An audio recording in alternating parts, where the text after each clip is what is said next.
The Matterhorn, a dream destination for many. The resort town of Zermatt lies at its foot. Now, Zermatt is considered to be one of the most sustainable places in Switzerland. Is that so? Are waste management practices and car bans enough? We will find that out today. Come with us. Climate change is also a threat to the Alps. The glaciers are melting. The people here are well aware that nature is their greatest asset. After all, it's the reason tourists come here. But before I show you where you can find this amazing view of one of the most famous mountains in the world, let's explore Zermatt. In Zermatt, pretty much everything relies on tourism. Here in the old village part of the town, everything looks rustic, but there are some surprises too. Essentially, these are some of the huts. They have been transformed into commercial rental places where people can come and stay. It's pretty modernized. Zermatt sees around 2 million overnight stays per year on an average, but there are only around 5,800 residents. Here, you can only get around on foot, by bike, electric cab or e-bus.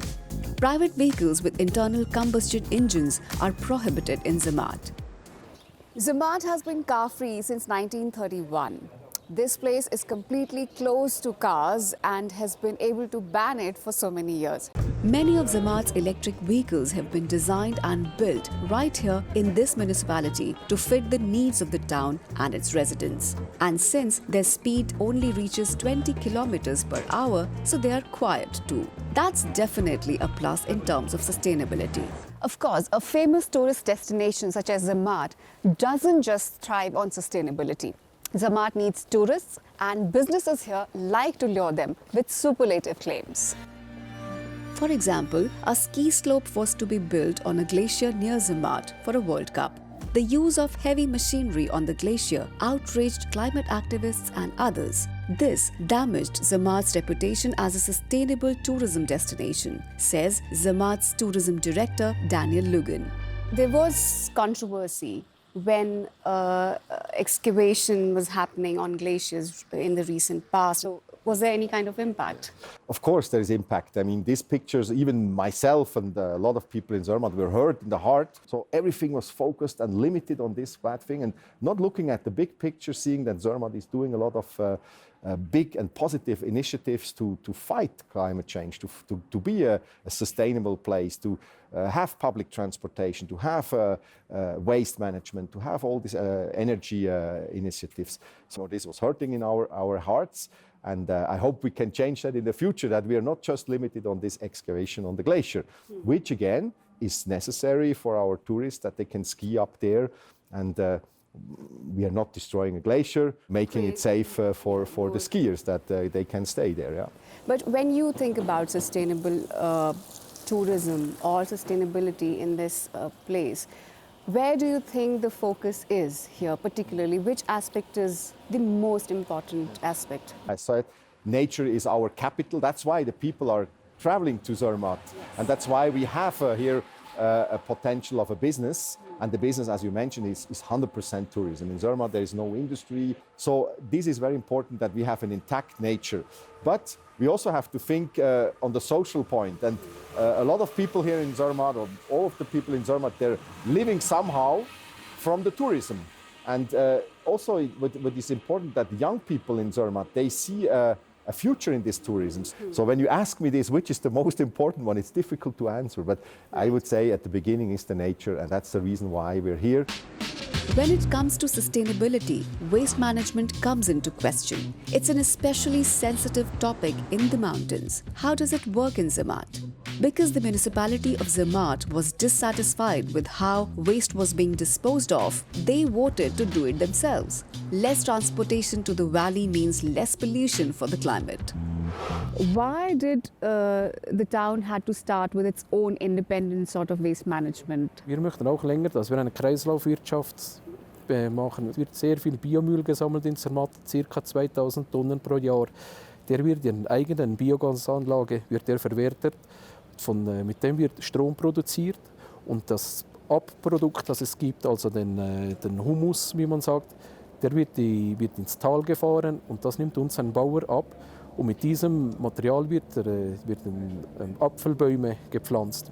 Und im Herbst oder dann werden die Äpfel wieder hier nach Zermatt geliefert. And what about the water supply?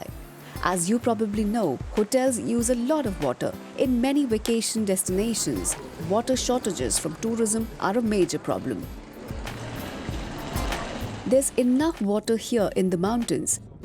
But the Hotel Zermatter Hof, for example, still saw room for improvement in transportation and packaging.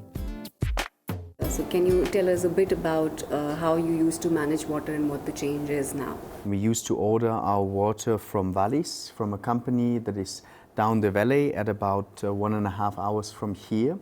And the water needs to be delivered by truck. Of course, it already seems a little bit strange now that we have changed, that we get water from down the valley, even though the flow of the water is starting, of course, up here in Zermatt. And that was something that we wanted to change. Okay. Reusable bottles and water, of course, supplied from the town and the mountains itself. Do you think there are other challenges, given the challenge of climate change, that the tourism industry and hospitality as a broader sector is facing? We have to change in more sustainability products, not only talking about water, also talking about wine, cheese, butter and everything, to supply it as local as possible. Now I'll show you the best view of the Matterhorn. I'm going to go up myself. I'm going to cover almost 3,089 meters with Gornergrat Railway. That's going to be really exciting for me. This cogwheel train has been taking passengers up to the Gornergrat since 1898 and has been powered by electricity right from the start. It is the first electrically powered cogwheel railway in Switzerland. There it is, the Matterhorn, one of the highest mountains in the Alps. The air feels really thin at 3,000 meters, but this beautiful view of Matterhorn is only possible from this height. I definitely recommend a short hike to the summit of the Gornergrat. Weather permitting, you have a clear view of over 20 4,000-meter peaks in the Swiss Alps. A hike through the snow-covered mountains of the Alps region is definitely a better alternative to energy-intensive skiing on groomed or even snow-covered slopes. That way, your carbon footprint is definitely lower. Electromobility, water from the region and sustainable waste management. In Zermatt, you can experience sustainable tourism. And of course, it's great to see Switzerland's famous landmark too, the mighty Matterhorn. The effects of climate change are visible in the Swiss mountains as well. The glaciers are melting and the warmer temperatures are actually affecting winter sport activities and the enjoyment even at higher altitudes. Perhaps Zermatt, with its experience in sustainability, has a better chance to adapt to the change.